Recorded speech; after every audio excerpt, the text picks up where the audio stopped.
في صياح من الزملكاويه شغال من بعد ماتش سيراميكا كليوباترا مال السوشيال ميديا ان سيراميكا كليوباترا اتظلم في اللعبه اللي قدام منك دي وكان يستحق ضربه جزاء، وكان في لمسه يد تاني في نفس الهجمه يعني كان لازم يتحسب فيهم ضربه جزاء. اللعبه دي او دي عزيزي الزملكاوي عايز اقول لك ان انت جاهل في قانون الكوره او مالكش في الكوره، دي حاجه بتاعتك مش بتاعتي. اللعبتين لا يستحق فيهم سيراميكا كليوباترا ضربه جزاء، وهثبت لك وبالقانون وهجيب لك حاله مماثله معاك انت مش مع حد تاني.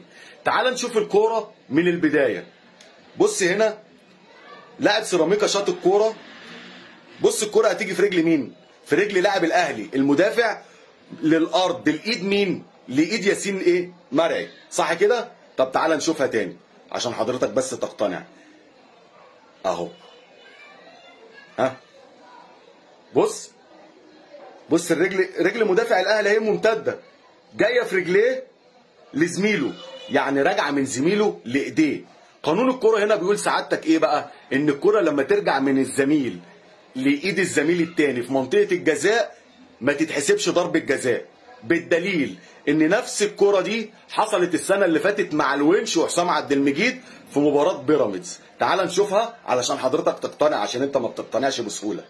بص الكرة هنا حسام عبد المجيد عمل الجامب بيطلع الكرة بالهيد اهو، بص جت في ايد مين؟ جت في ايد زميله. طبعا الفار هنا راجعها لقى ان الكرة راجعه من زميله لايديه، ما بتتحسبش في نص القانون ضربه جزاء. يبقى اللعبه الاولى ما ينفعش اللي هي تتحسب ضربه جزاء. نيجي بقى للعبه الثانيه بتاعت كوكا لان هم كانوا لعبتين في هجمه واحده. تعال نبص للعبه الثانيه. بص حضرتك، بص رجل كوكا، شفت الكرة جايه في رجل مين؟ الكرة جايه هنا جايه في رجل كوكا لايديه.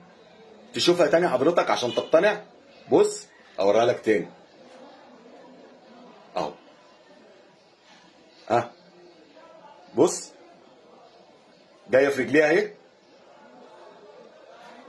لايديه، والوضع التشريحي لايديه سليم جدا اللي هو بيقع على الارض، ده غير اللي هي راجعه من ايديه. طب نص القانون هنا بيقول ايه؟ نص القانون هنا بيقول ان الكره لما تخبط في الجسم للايد او من الرجل للايد ما بتتحسبش ضربه جزاء.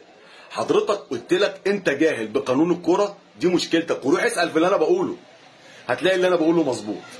انت مش فاهم في قانون الكوره، دي مشكلتك مش مشكلتي. فما تقعدش تدبدب في الارض يا راجل. ده نادي سيراميكا والمسؤولين والمدير الفني ما اعترضش زيك. افهم الاول وبعد كده اعترض، تمام؟ ابعتها له بقى عشان ايه؟ عشان معموله له ونتقابل يوم الاحد. سلام.